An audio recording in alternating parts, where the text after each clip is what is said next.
ধন্যবাদ সকলকে।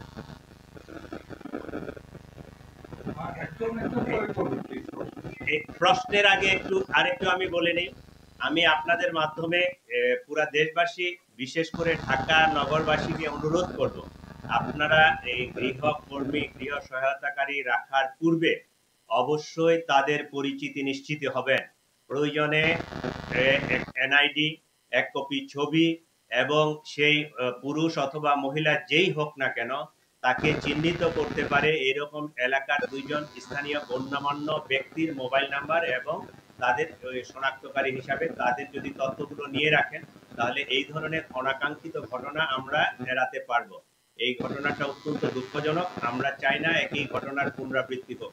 আপনারা সকলেই সচেতন হন এবং আপনি গৃহকর্মী রাখার ক্ষেত্রে আপনারা এই অবশ্যই তার পরিচিতি নিশ্চিত না হয়ে কখনোই আপনার যে গৃহকর্মী সে আপনার বাসার বেডরুমে যায়, আপনি তার বানানো খাবার খান এবং তার সাথে আপনার নিরাপত্তার প্রশ্নটি জড়িত, আপনি পরিচিতি নিশ্চিত না হয়ে কখনোই কোনো গৃহকর্মীকে বাসায় এলাও করবেন না। এটা আমাদের ডিএমপি কমিশনারের পক্ষ থেকে ঢাকাবাসীর জন্য বিশেষ অনুরোধ, আপনারা অবশ্যই এটি খেয়াল রাখবেন প্লিজ।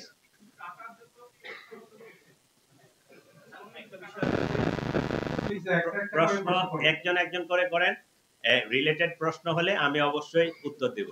Thank you. একজন হাত তুলেন, প্রশ্নটা ক্লিয়ার করে বলেন কি বলতে যাচ্ছেন।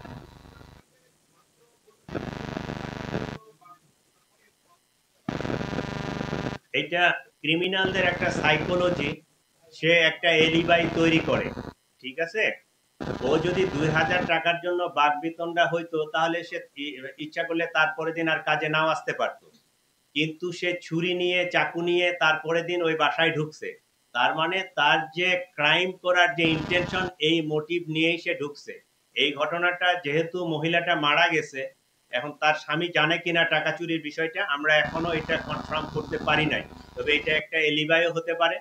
যদি সে সত্যিকারই 2000 টাকা চুরির জন্য বাসাওয়ালি তাকে বাকবিতণ্ডা করে, সে তারপরে দিন নাও আসতে পারে, কিন্তু সে হত্যা করার উদ্দেশ্যে ছুরি চাকু নিয়ে বাসায় আসছে কাজের মহিলা, তাহলে তার তো ক্রিমিনাল ইন্টেনশন নিয়েই সে ভিতরে ঢুকছে।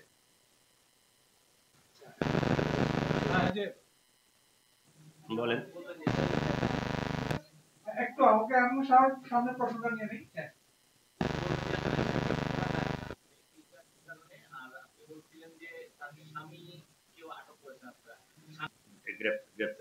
আচ্ছা, আয়শার পুরা দাগটা নিয়ে আমরা দুই ধরনের তথ্য পাইছি, ঠিক আছে।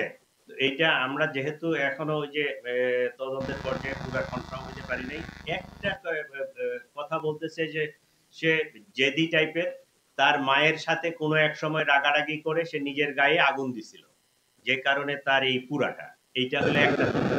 দুই নম্বর তথ্য আরেকটা আসছে অন্য আমরা অ্যাঙ্গেল থেকে শুনছি, কোনো এক বাসায় কাজ করার সময় ওই চুলা থেকে আগুন লাগে, তার গলাটা পুড়ছে। এই দুইটা তথ্য পাইছি আমরা, এটা ভেরিফাই করতেছি।